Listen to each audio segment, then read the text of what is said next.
যেমন ভাবে ভারতবর্ষের জমিনে ইসলামী কায়েম করেছিল, ইসলাম প্রতিষ্ঠিত করেছিল, আমাদের পূর্বপুরুষেরা যেমন ভাবে রাজত্ব করেছিল, তারাই যাও রাজত্ব করে চলে গেছে। আজ আমরা রাজত্ব কথা তো দূরের কথা, বিরোধীদের কাছে আমরা ম্যাও ম্যাও ম্যাও ম্যাও করে সময়টা কাটিয়ে দেই। আবারও যদি আমরা ইসলামের ঝান্ডার তলায় আসি, আবারও যদি আমরা ইসলামের ছায়া তলে এসে যুবক ছেলেগুলো যদি ইসলাম মানা শুরু করে দেয়, আমার আল্লাহ ওয়াদার করলো যখন মানুষ আবার ইসলামের ছায়া তলে আসবে, আমি আল্লাহ মুসলমানকে আবার জয়দান করব।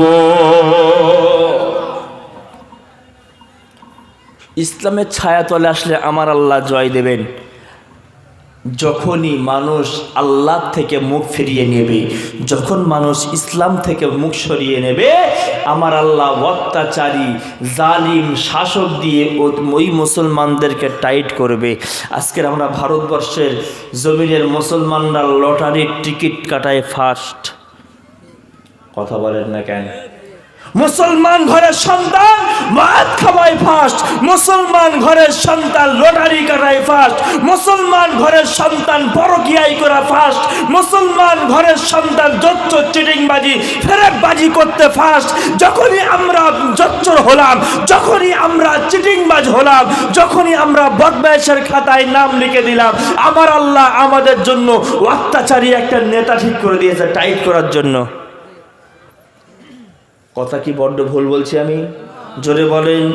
ভাই আজকের এখানে মসজিদ ভাঙছে, কালকের সেখানে মসজিদ ভাঙছে, ওখানে মসজিদ ভেঙে মন্দির তৈরি হচ্ছে, হচ্ছে কি হচ্ছে না? সব ইমানের দুর্বলতার জন্য। কিসের দুর্বলতার জন্য? জোরে বলেন।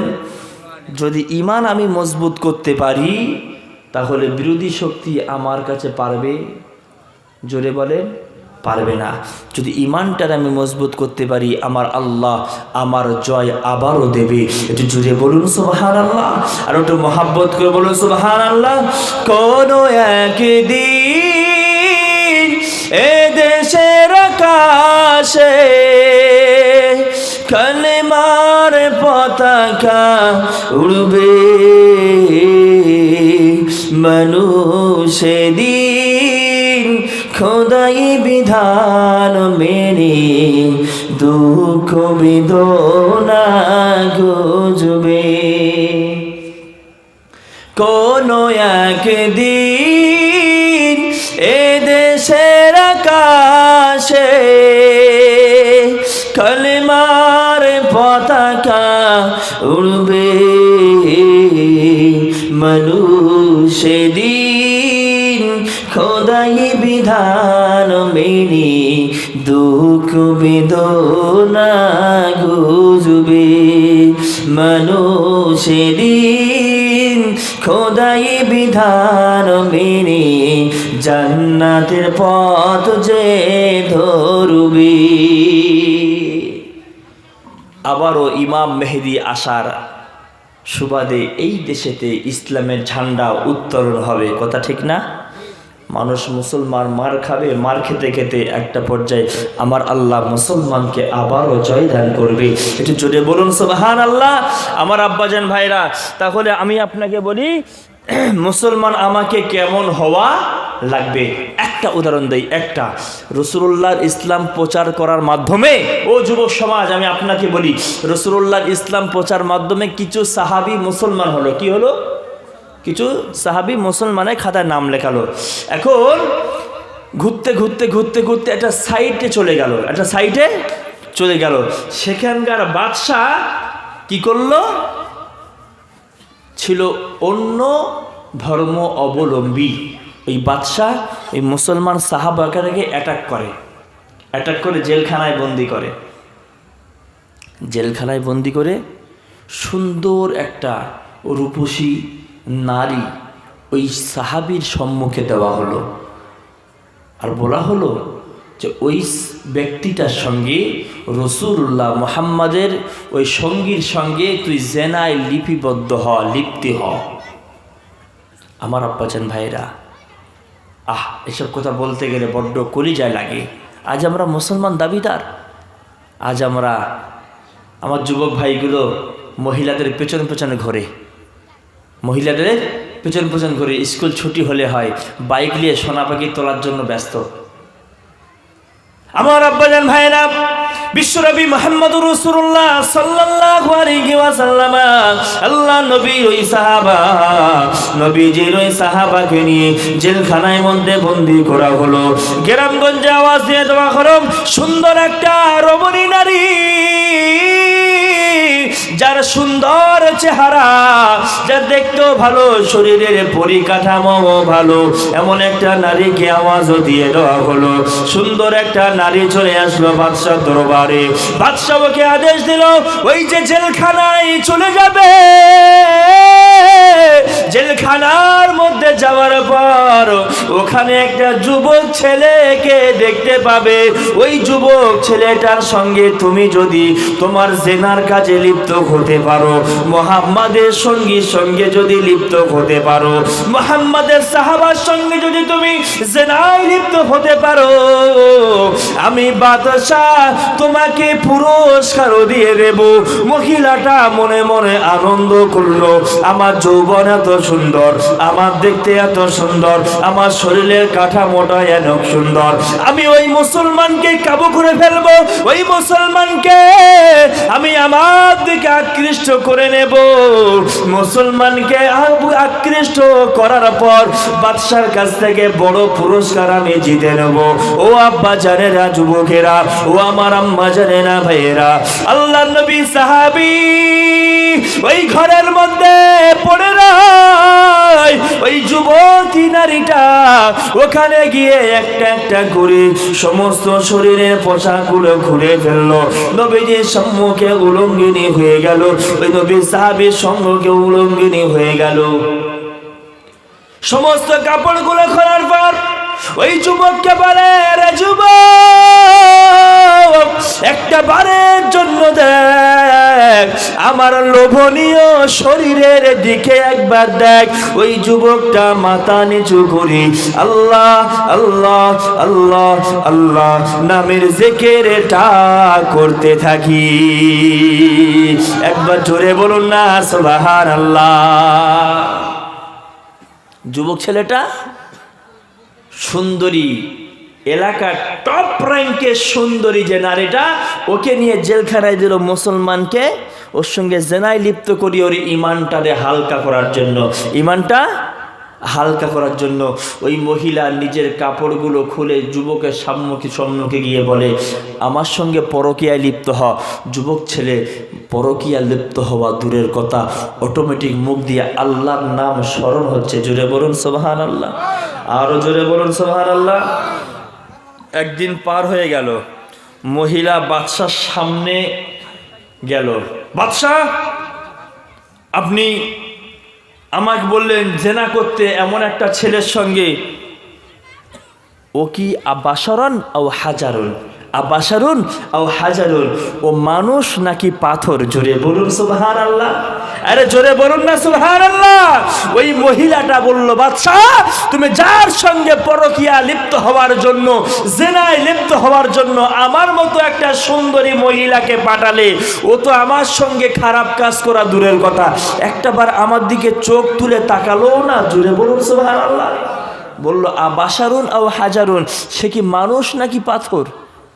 বাদশাহ তিনি সে আগেকার ধর্মের কেতাব পড়ে বলেছে, মুসলমানের উম্মত, মুসলমান যে প্রকৃতপক্ষে হবে, দুনিয়ার কোনো জিনিস তাকে মুখ ফেরাতে পারবে না। আরো জোরে বলুন সুবহানাল্লাহ। বাদশাহ মনে মনে সন্দেহ হয়ে গেল, এইটাই তাইলে সে প্রকৃতপক্ষে মুসলমান। বাদশাহ আর একজন সাহাবীকে ধরলো, দুজনকে ধরার পর বাদশাহ অর্ডার করলো, আমার রাজদরবারে কড়াইতে তেল ফোটাও। তেল কি ফোটাও? তেল ফোটাও। ভাই আমরা দেখি চপের দোকানে যখন চপ ভাজে, চপের দোকানে চপ ভাজে, সিঙ্গারা ভাজে, পেঁয়াজি ভাজে, গরম তেলটা যখন টকবক করে ফোটে, ওই আপনার বেসম আর আলু টালু মাখিয়ে যখন তেলে ছেড়ে দেওয়া হয়, তখন কেমন হয় বলেন তো? ওটা টকবক টকবক করে ফোটে না, ভাজা হয়ে যায়। আহ, ওই নবী সাহাবী দুজনকে ধরার পর তেল গরম করা হলো, তেল গরম করে তেলের কড়ার পাশে দান করা হলো মুসলমান রাসূলুল্লাহ সাহাবীকে। তেলের কড়ার কাছে দাঁড় করিয়ে বাদশা বলে, মুসলমান থেকে সরবি নাকি এই তেলের মধ্যে তোকে ফেলবো? আমার আব্বাজান ভাইরা, আমি আপনাকে বিদায় বেলা শুনিয়ে যাই, আমি বিদায় লগ্নে আপনাকে বলে যাই, আমি দেখতে দেখতে টাইম প্রায় শেষের দিকে করে ফেললাম। ও আব্বা জানেরা, ও আমার যুবকেরা, আমি আপনাকে বলে যাই, মুসলমান আমাকে কেমন হওয়া লাগবে? ওই বাদশার দরবারে গরম তেলটাকে ফোটানো হলো, টকবক টকবক করে তেলটা ফুটতে লাগলো। বাদশা তখন আওয়াজ দিল, ওই দুজনকে বলল, তোমরা কি একটা বারো বলো না, তোমরা মুসলমানকে থেকে সরে যেতে পারবি? তোমরা কি মুহাম্মাদের দল থেকে সরে যেতে পারবি? তোমরা যদি মুসলমানের খাতায় থেকে নামটা কেটে দাও তাহলে আমি তোমাদেরকে নিসফা মুলকি আতাইতুকা নিসফা মুলকি, আমার যে রাজত্ব দেখতে পাও, আমার যে বাদশাহিত্ব দেখতে পাও, আমার যে রাজ দরবারটা দেখতে পাও, ও মুহাম্মাদের সঙ্গীরা, ও মুহাম্মাদের সাহাবারা, তোমরা যদি মুসলমান থেকে নামটা কেটে দাও আমার রাজত্বর ভাগ তোমাদেরকে দিয়ে দেব, আমার রাজত্বটা তোমাদেরকে দিয়ে দেব। আর যদি মুসলমান থেকে না সরে যাও তাহলে এই কড়াইয়ের তেলের মধ্যে দিয়ে ভেজে ফেলবো। ও আব্বা জানেরা, আল্লাহর নবী সাহাবারা তখন বলল, ও বাদশা শুনে নাও, শুনে নাও, লাউ আতাইতানি মুলকাকা ওয়া মুলকা আবাইকা ওয়া মুলকা আজদাদিকা। আল্লাহর নবী সাহাবারা বলল, ও বাদশা জাহাবানা, তোমার রাজত্ব কেন? তুমি যদি তোমার রাজত্ব দাও, তোমার বাপের রাজত্ব তুমি যদি দাও, তোমার দাদুর রাজত্ব তুমি যদি আমাকে দাও, তাও আমি মুসলমান থেকে একটা বারের জন্য সরে যাব না। একটু জোরে বলুন না সুবহানাল্লাহ। লাউ আতাইতানি, আমাদের তো 500 টাকায় ঈমান বিক্রি, কথা বলেন ঠিক না? 500 টাকায়, জোরে বলেন, ঈমান বিক্রি। যদি আমাদের ঈমানের অবস্থা এমন, যদি রাস্তার ধারে ধরে কেউ 2-4 জন লাঠি ঘোড়া নিয়ে বলে জয় শ্রীরাম বল, বর্তমানে আমাদের ঈমানের অবস্থা এমন, এত জোরে জয় শ্রীরাম বলবে বাঁচার জন্য, গালে থুতু আসবে না। কথা বলেন, আমি ভুল বললাম? যদি এখন জয় শ্রীরাম না বলি পিটির ছেলে দেবে বাড়ি, দরকার নেই, বলে দেই না জয় শ্রীরাম। মুসলমানের ঈমান তো এখন এরকম। আরে কথা বলেন না কেন?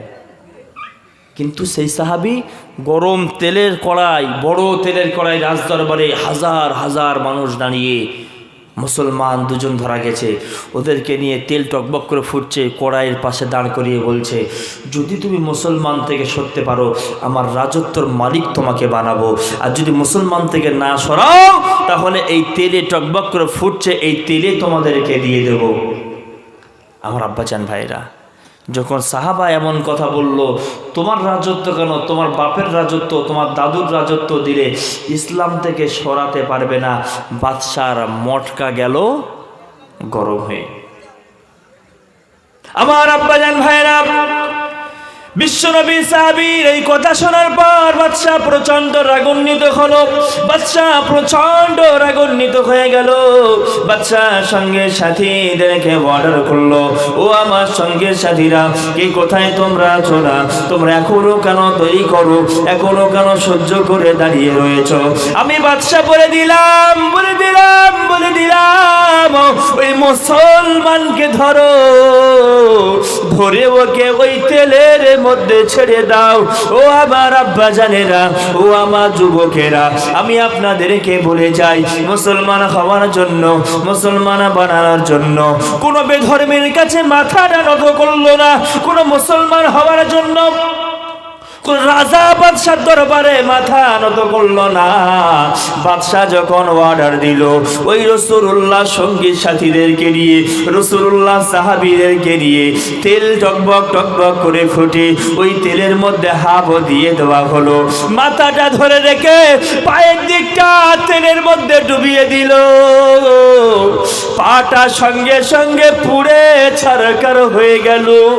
আপনার মাজা থেকে মুখের দিকে বেঁচে রয়েছে।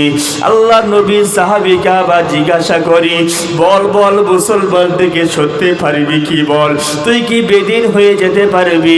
তুই কি মুসলমান থেকে সরে যেতে পারবি? ওই সাহাবী উত্তর দেয়, রে বাদশাহ, তুমি আমার হাত তেলের মধ্যে পুড়িয়ে দিয়েছো। আমি জ্বালা যন্ত্রণা আর সইতে পারি না। তুমি যতই পোড়াও না কেন, আমি রাসূলুল্লাহর কলেমা পড়ে এমন শান্তি পেয়েছি। না বাদশাহ, না না না না না, একবার নয়, তুমি যদি শত শতবার আমাকে পোড়াও, আমি নবী সাহাবী, আমি মুসলমান থেকে সরব না। একটু জোরে বলুন সুবহানাল্লাহ। আল্লাহ নবী সাহাবী মাথা, দুই হাত বাহু দুটো ধরা হলো, ধরে পাটা ওই টকবক করে ফুটছে, ওই তেলগুলো পাটা তেলের মধ্যে দেওয়া হলো। সঙ্গে সঙ্গে পাটা পুড়ে ছাড়কার। বাদশাহ জিজ্ঞাসা করে, মুসলমান, তোর কি লাগেটা? তুই একটাবার মুসলমান থেকে সরে যা না। আল্লাহ নবী সাহাবী বলল, একবার নয়, দুইবার নয়, তিনবার নয়, তুই যদি হাজারো বাস আমাকে তেলের মধ্যে পুড়িয়ে দিস, আমি মুসলমান থেকে সরতে পারবো না। জোরে বলুন সুবহানাল্লাহ। আরো মহব্বত করে বলুন সুবহানাল্লাহ। ভাই, ওরা প্রকৃত মুসলমান কিনা?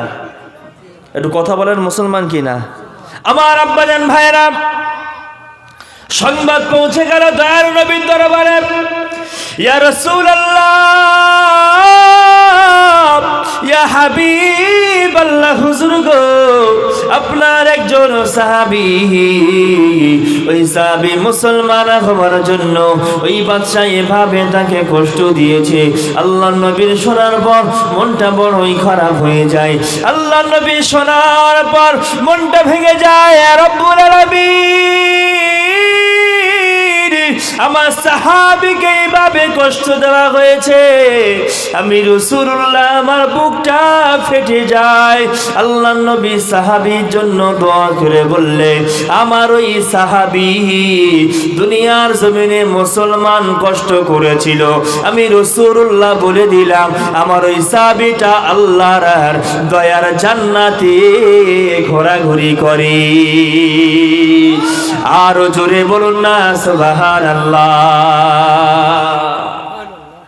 আল্লাহ নবী মনটা বড়ই খারাপ। আল্লাহ রাসূল বললেন, দুনিয়ার জমিনের বাদশার সম্মুখে, দুনিয়ার জমিনে বাদশার সম্মুখে ইসলামের পক্ষে, মুসলমানের পক্ষ নিয়ে হুঙ্কার দেওয়ার জন্য আমার আল্লাহ তাকে জান্নাতি বানিয়েছেন। জোরে বলুন সুবহানাল্লাহ। আরো জোরে বলুন সুবহানাল্লাহ।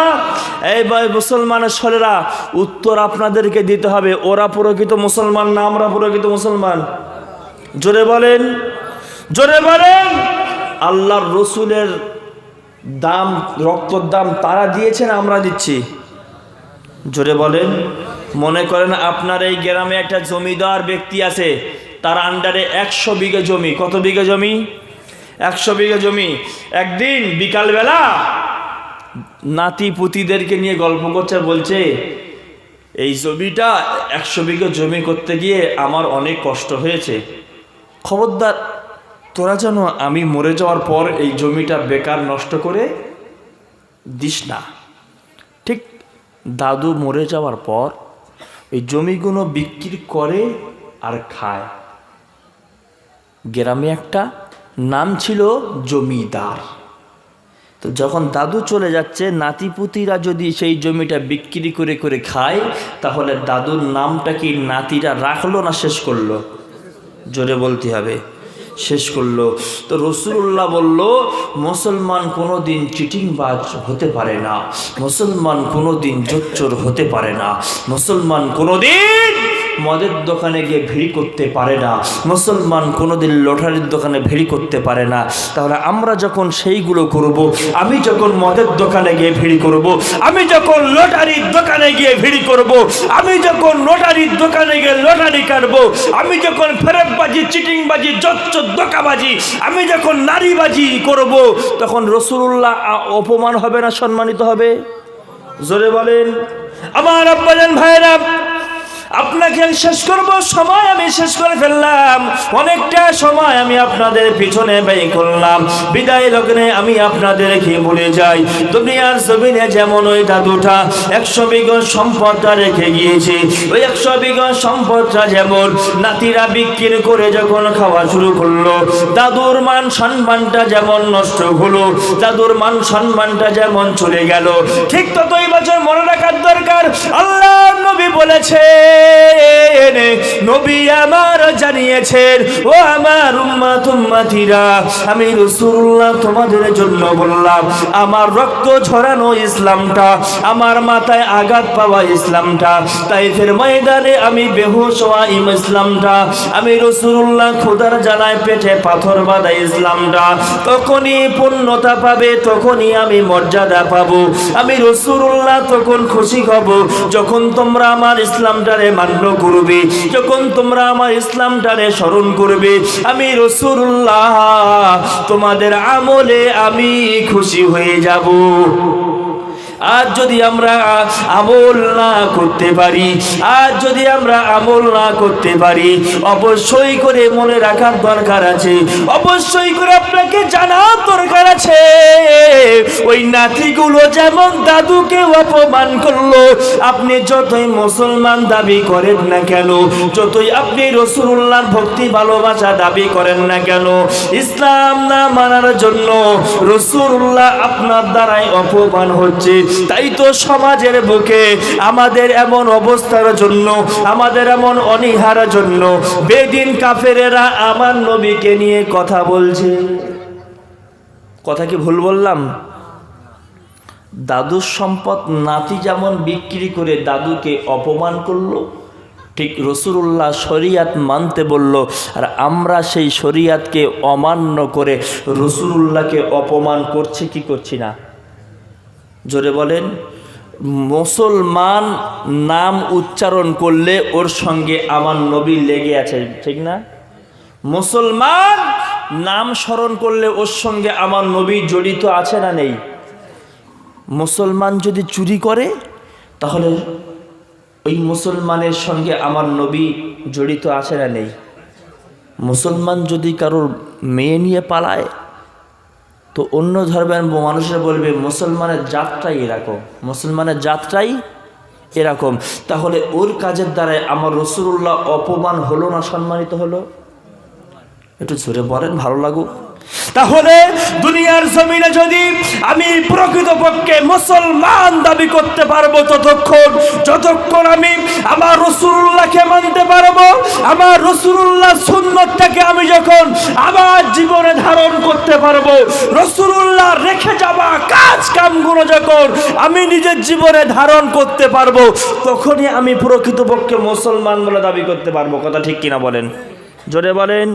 আমার আব্বাজান ভাইরা, আপনার এবার দাবি হতে পারে, হুজুর আমি তো অন্যায় করছি, আমি অপরাধ করছি, এটা বুঝবে কে, কিভাবে জানবে? আপনাকে জানানোর জন্য আমি বলি, অনেকটা সময় আমি নষ্ট করলাম, আর 10টা মিনিট আমি আপনাদের কাছে থাকবো, এরপর আমি আপনাদের থেকে বিদায় নিয়ে চলে যাব। আল্লাহ আমার আল্লাহ জানিয়েছেন, ও দুনিয়ার জমিনের বান্দা, তুমি একটা অপরাধ করলে, অন্যায় তুমি করলে, রাত যখন গভীর হয়ে গেল, তোমার আব্বাটা যখন ঘুমিয়ে পড়লো, তোমার মা যখন ঘুমিয়ে পড়লো, তোমার পাড়া প্রতিবেশী যখন ঘুমিয়ে পড়লো, সবাই যখন ঘুমিয়ে পড়লো, পৃথিবী যখন শুনশান হয়ে গেল, তুমি বাড়ি থেকে বার হয়ে চলে গেলে অপরাধ করার জন্য, অন্যায় করার জন্য।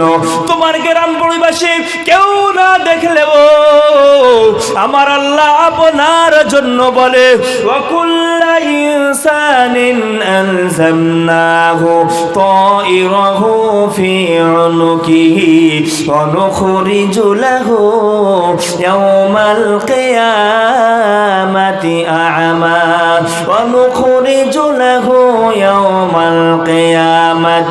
কিতাবান ইয়ালকাহু মানশুরা।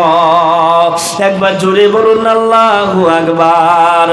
আমার আল্লাহ বললাম, ও দুনিয়ার জমিনের বান্দারা, যতই বাহাদুরি করো না কেন, যতই তুমি পাওয়ার দেখাও না কেন, আর যতই তুমি অন্যায় করো না কেন, রাত যখন গভীর হয়ে গেল, তুমি কাজ চোখের ফাঁকি দিলে, তুমি বাড়ির লোকের ফাঁকি দিয়ে তুমি রাতের অন্ধকারে কোথায় গোনা করতে যাইলে, আমার আল্লাহ বলল, কেউ না দেখলে ওরে বান্দা, তোর ঘাড়ের কাছে আমি আল্লাহ ক্যামেরা বসিয়ে দিলাম। ওয়াকুল্লা ইনসানি, প্রত্যেক মানুষের আলজামনা মানে লাগিয়ে দেওয়া, আমি আল্লাহ প্রত্যেক ঘাড়ের কাছে লাগিয়ে দিলাম। তাইরহু মানে ক্যামেরা, আমি আল্লাহ প্রত্যেক মানুষের ঘাড়ের কাছে ক্যামেরা লাগিয়ে দিলাম। অপরাধ ওই জন্য বলে ইসলাম বুঝতে ততই সুবিধা হবে, দুনিয়া যত ডিজিটাল হবে, দুনিয়া যত ডিজিটাল উন্নত হবে, ইসলাম বুঝতে ততই সুবিধা, জোরে বলেন, হবে। ভাই আমি আমার এখান থেকে আপনাদের এই চন্দ্রকোনা থানা থেকে মাহফিল শেষ করে ধরুন আমি যাব বাড়ির দিকে। এখন যদি চৌমাথার রাস্তার সিগন্যালটা আমি অমান্য করে আমি যদি আমার গাড়িটা ওভার স্পিডে পার করে নিয়ে যাই, আমার গাড়িতে রাত 1টার সময় কেস আসবে কি আসবে না? জোরে বলেন। সিগন্যাল যখন আমি ক্রস করছি, ওখানে কোনো পুলিশ নেই, ওখানে কোনো সিভিক নেই, কেউ নেই, কিন্তু কেসটা দিল কে? কে দিল? Camera, right. ওখানে ক্যামেরা, সিগন্যালে ওখানে ক্যামেরা দেওয়া আছে না নেই? স্পিড মিটার, এই রাস্তায় 60 স্পিডে গাড়ি নিয়ে যেতে হবে। আমি যদি 100 স্পিডে নিয়ে যাই, অটোমেটিক কেস পড়বে কি পড়বে না? পড়বে। তাহলে কেস দেওয়ার জন্য ওখানে কি রয়েছে? ক্যামেরা রয়েছে। রাত 12টায় হোক, দুপুর 12টায় হোক, রাত 1টায় হোক, দুপুর 12টায়, দুপুর 1টায় হোক, যখনই আপনি ক্রস করবেন কেস দেবে ক্যামেরা। কেস দেবে, জোরে বলেন, ক্যামেরা। আচ্ছা ভাই, ওই ক্যামেরাটা তৈরি করেছে মানুষ, তাই না? মানুষের মাথায় আল্লাহ বুদ্ধি দিয়েছেন, তাই ক্যামেরা বানিয়েছে। ওই ক্যামেরায় যদি ওভার স্পিড ধারণ করে কেস দিতে পারে, তাহলে আবার আল্লাহ বলল, বান্দা তুমি দুনিয়ার জমিনে কোথায় লটারির টিকিট কাটতে গিয়েছো, তুমি কোন দোকানে বসে, মদের দোকানে বসে আড্ডা মেরেছো, তুমি কোথায় জুয়ার মাল খেয়েছো, তুমি ঘুষের মালটা কেমন ভাবে গুনিয়ে নিয়েছো, তুমি অন্যায় ভাবে অপরাধ ভাবে কার উপরে অত্যাচার করেছো, কোন এতিম সন্তানের মাল তুমি খেয়েছো, রাতের অন্ধকারে বাড়ির বউয়ের চোখের ফাঁকি দিয়ে কার সঙ্গে পরকীয়ায় লিপ্ত হয়েছো, যেগুলো তোমার মুসলমানের শানের খেলাফ, তোমার কেউ না জানলেও আমি আল্লাহ জানি। কথা ঠিক না? জোরে বলেন। আমার আব্বাজান ভাইরা, ওই জন্য তো আমার আল্লাহ বলল, বান্দা আমি আল্লাহ কোরআন নাজিল করলাম, ওয়া কুল্লা ইনসানিন আলজামনাহু তাইরাহু ফি উনকিহি ওয়া নুখরিজু লাহু ইয়াওমাল কিয়ামাতি কিতাবান ইয়ালকাহু মানশুরা। একবার জোরে বলুন আল্লাহু আকবার। আরো জোরে হয় না আল্লাহু আকবার। ও আমার আব্বা জানেরা, তখন আমরা যে মুসলমান বলে দাবি করি, আমরা যে মুসলমান বলেই বড্ড বুক ফুলাই, মুসলমান আমি প্রমাণিত হব যখন, লটারি আর কাটবো না যখন, মুসলমান বলে দাবি করব আমি তখন, মদ আর আমি খাবো না যখন, মুসলমান বলে আমি দাবি করতে পারবো তখন, আমি নারীবাজি চিটিংবাজি করব না আর যখন, মুসলমান বলে আমি দাবি করতে পারবো তখন, মসজিদ মুখ হতে পারবো আমি তখন, জান্নাতি হওয়ার দাবি আমি করতে পারবো যখন, আল্লাহর নবীকে মানবো আমি যখন। কথা বলেন ঠিক কিনা? মুসলমান বলে দাবি করতে পারবো তখন যখন আমি আর সুদ খাবো না, ঘুষ খাবো না, চিটিংবাজি করবো না, ফেরেববাজি করবো না, তখন আমি মুসলমান দাবি করতে, জোরে বলেন, পারবো। জান্নাতি হব আমি দাবি করতে পারবো তখন, রাসূলুল্লাহকে আমি যখন মানতে পারবো, আমি তখন জান্নাতি বলে দাবি করতে পারবো। কথা ঠিক কিনা বলেন? জোরে বলেন। আমার ভাইরা, যদি আমরা শুধু কাজে কর্মে না করি, আর যদি শুধু আমি মনে করি রসুল তোমায় ভালোবাসি, রসুল তোমায় ভালোবাসি, কিয়াম হচ্ছে ইয়া নবী সালাম আলাইকা, একদম গোলা ফাটিয়ে কিয়াম করে দিলাম, রসুল তোমায় বিরাট ভালোবাসি। ইয়া নবী বলতেছে মুখ থেকে বিড়ির ধোঁয়ার গন্ধটা ফুক ফুক ফুক ফুক করে বার হচ্ছে। ও ইয়া নবী বলে লাভ আছে? একজন মুসল্লি 5 ওয়াক্ত নামাজ পড়ি, রসুল্লাহর ভালোবাসায় ইয়া নবী সালাম আলাইকা পড়লাম, ওইটা কেমন? আর আমি ইয়া নবী পড়ছি, আমার মুখ থেকে বিড়ির গন্ধ ফারিস্তারা কাছে ঘেঁষতে পারে না, ফারিস্তারা কাছে ঘেঁষতে পারে না। তাহলে আমার জীবনটা কটার সময় 2 ঘন্টা প্রায় প্লাস কথা বলছি আপনাদের সামনে, এই 2 ঘন্টার মাঝখান দিয়ে আমি মুসলমান ছাড়া অন্য কোনো কথা বলেছি একটাও? যে কথা বললাম রাসূলুল্লাহ কিভাবে মুসলমান বানিয়েছেন আর মুসলমান হলে আমরা পাবো কি, এই 2 ঘন্টা ধরে আমি এই সম্পর্কে কথা বললাম। তাহলে আমার কথা শুনে ও যুবকেরা, তাহলে একটু কি দাবি করা যায় যে আমি মুসলমান হওয়ার চেষ্টা করব ইনশাল্লাহ? জোরে বলেন ইনশাল্লাহ। আমি বলছি না যে আপনারা মুসলমান না, আপনারা মুসলমান। অনেকেই আছে সত্যিকারে আল্লাহ ওয়ালা যদি না থাকতো তাহলে পৃথিবী চলতো? জোরে বলেন চলতো না। আল্লাহওয়ালা মানুষ অবশ্যই আছে, আল্লাহওয়ালা মানুষদের সঙ্গে আধার কার্ড, প্যান কার্ড, বাপের জমি দলিলের মুসলমান অনেক। জোরে বলেন। আমি চলে যাব সকালবেলা, আবার দোকানে সমালোচনা করা হবে, ফসকে হুজুর এসে বড্ড জাহান্নামী বানিয়ে দিচ্ছে আমাদের। কিন্তু আমার কথাটাই বাস্তব কথা। কেউ যদি আমার কথাটা কেটে দেখাতে পারে, আমি তার গোলামি করতে রাজি আছি। কারণ আমি কোরআন ও হাদিসের বাইরে একটাও কথা বলিনি। আপনি যদি শরিয়াত না মান্য করেন, আপনি রাসূলুল্লাহর উম্মত বলে দাবি করতে পারবেন না, আর রাসূলুল্লাহ পরিচয় দেবেন না যে আপনি রাসূলুল্লাহর উম্মত। কারণ রাসূলুল্লাহ বলেন, আমি রাসূলুল্লাহ হাসরের মাঠে আল্লাহর কাছে অনেক আনন্দ করব। বিকাসরাতি উমামিকুম, সব থেকে হাসরের মাঠে আমার নবীর উম্মতের সংখ্যা বেশি হবে। জোরে বলুন সুবহানাল্লাহ, আরো জোরে বলুন সুবহানাল্লাহ। আমার আল্লাহ বললেন আমি আল্লাহ নবীদের পুরস্কার দেব, আর রাসূল বললেন আমি রাসূল আল্লাহর কাছে আনন্দ করব বেশি, এই জন্য সব থেকে আমি নবী আমার উম্মতের সংখ্যা হাসরের মাঠে বেশি হবে। জোরে বলুন সুবহানাল্লাহ। রাসূল ওই জন্য বললেন তোমাদের আধিক্যতার জন্য আমি আল্লাহর কাছে শুকরিয়া আদায় করব, ভালোবাসবো। আচ্ছা ভাইয়া, যদি আমি মদ খাই, ঘুষ খাই, তাহলে রাসূল কি আমালে আনন্দ করবে? জোরে বলেন, আনন্দ করবে না। আমার আব্বাজান ভাইরা ও আমার যুব সমাজেরা, আমি বক্তব্য ইতি টানবো, বক্তব্য আমি শেষের দিকে টানবো। বিদায় বেলা আপনাদের জন্য বলে যাই, আমরা যে দুনিয়ার জমিনে চাষাবাদ করার জন্য, দুনিয়ার জমিনে ঘর বাড়ি বানানোর জন্য, দুনিয়ার জমিনে গাড়ি বাড়ি বানানোর জন্য আমরা যে জমি জায়গা নিয়ে মারাপিটটা করি, জমি জায়গা নিয়ে ব্যস্ততাকে শরিয়াতকে মান্য করি না। ও আমার যুবকেরা, ও আমার আব্বা জানেরা, প্রত্যেক দিন এই জমিন আল্লাহর কাছে দোয়া করে, আল্লাহ আমি জমিন তোমার কাছে দোয়া চাই, আমি মাটি তোমার কাছে দোয়া চাই, আমি কোনো বেনামাজিকে আমার বুকের উপরে জায়গা দিতে চাই না। ও আমার আব্বা জানেরা, হ্যাঁ আমি আপনাকেই বলছি, আমি আপনাকেই শোনাচ্ছি, যে জমিতে আপনি চাষাবাদটা করেন, যে জমিতে আপনি চাষাবাদটা করেন, যে জমিটা নিয়ে আপনি মাথা ফাটাফাটি করেন, ভাই ভাইয়ে রক্তারক্তি করেন, ভাই ভাইয়ে মারাপিটটা করেন, আপনার যে জমিটা দাবি করেন, ওই জমিটা প্রত্যেক দিন আল্লাহর কাছে দাবি করে।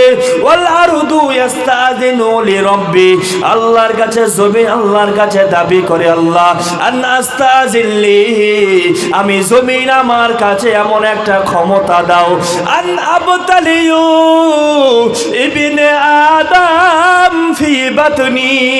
ও আমার আব্বা জানেরা, ও আমার ভাই জানেরা, আমি আপনাকে বানিয়ে বানিয়ে বলি নাই, আমি চলে গেলে গ্রামের আরামের কাছে শুনে নেবেন, আমি বানিয়ে বললাম নাকি সত্যি বললাম। যে জমিনকে নিয়ে আমি মারাপিটটা করলাম, যে জমিনটা নিয়ে আমি মারাপিট হাঙ্গামা করলাম, এই জমিনটা প্রত্যেক দিন আল্লাহর কাছে বলে, আল্লাহ তুমি আমার অনুমতি দাও, বেনামাজিদেরকে আমি জমিন আমার পেটের মধ্যে নিয়ে পিষে দেই। খেলা উল্টো।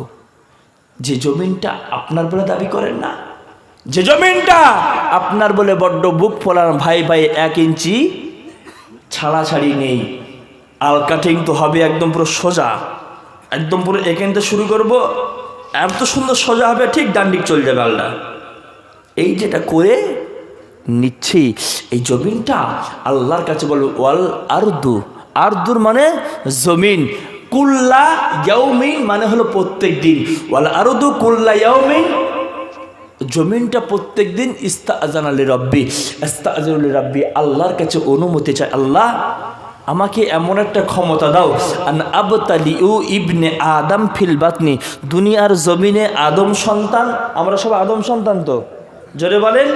জমিন বললেন আল্লাহ আদম সন্তান যত বেনামাজি জোচ্চোর চিটিংবাজ রয়েছে, আল্লাহ আমি জমিন তোমার কাছে বলি, ওই জোচ্চোর চিটিংবাজ মদখোর জুয়াবাজি ওই আদম সন্তানকে আমি আমার বুকে জায়গা দিতে চাই না। আল্লাহ তুমি এমন শক্তি আমাকে দাও, ওই আদম সন্তানকে আমি আমার জমিন পেটের মধ্যে নিয়ে চিরতরের মতো নিঃশ্বাস করে দিতে চাই।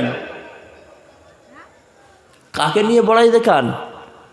ওই যে সাগরগুলো, বড় বড় সাগরগুলো দেখেন না, সাগরগুলো আল্লাহর কাছে বলে আল্লাহ আমরা শুনতে পাই সাগরে যখন দীঘায় বেড়াতে যাবেন, দীঘায় যখন ঢেউ যখন বাড়ির পাশে এসে বাড়ি মারবে, আমরা শুনতে পাই শুনশান সাগরে কুলু কুলু কুলু কুলু পানির আওয়াজ হয়, তাই না? কিন্তু আল্লাহ বললেন ওয়ালাকিল্লা তাসবাহু লাকিল্লা তাফকাহুনা তাসবিহাহু, বান্দা ওই জমিন আমি আল্লাহ আমার ডাকে, ওই সাগর আমি আল্লাহ আমার ডাকে, ওই গাছ আমি আল্লাহ আমার ডাকে, ওই পুকুরের মাছ আমি আল্লাহ আমার স্মরণ করে, এই পশু পাখি আমি আল্লাহ আমার স্মরণ করে, ওই সাগরগুলো আল্লাহর কাছে বলে আল্লাহ এমন একটা ক্ষমতা আমার দাও, আমি সাগর আমার পানি আমি জমিনে তুলে দিয়ে সমস্ত বেনামাজিদেরকে মেরে ফেলতে চাই। আমার আল্লাহ বলে সাগর ঠান্ডা হ, জমিন ঠান্ডা হ, আমার বান্দারা অপরাধ করছে, অন্যায় করছে, ওরা আবার ভালো হয়ে যাবে। জোরে বলুন সুবহানাল্লাহ, একটু ঘুমিয়ে ঘুমিয়ে বলেন সুবহানাল্লাহ। আমার ভাইরা, তাহলে জমিন আমাদের পক্ষ নেয় না, সমুদ্র আমাদের পক্ষ নেয় না, আল্লাহ ভালোবেসেছে, আল্লাহ ভালোবেসে ওদেরকে শান্ত হতে বলছে। ও যুবকেরা, তাহলে আমাদেরকে শেষবারের মতো বলে যাচ্ছে, আমাদেরকে আল্লাহওয়ালা হওয়ার দরকার আছে না নেই? একটু জোরে বলেন, একটু মহাব্বত করে বলে আছার দরকার আছে না নেই? আমরা যদি সত্যিকারে প্রকৃতপক্ষে আল্লাহ বলা হই, আমার আল্লাহ তো আমাদের বঞ্চিত করবেন না, আমার আল্লাহ আমাকে জান্নাতি বানাবেন। জোরে বলুন সুবহানাল্লাহ।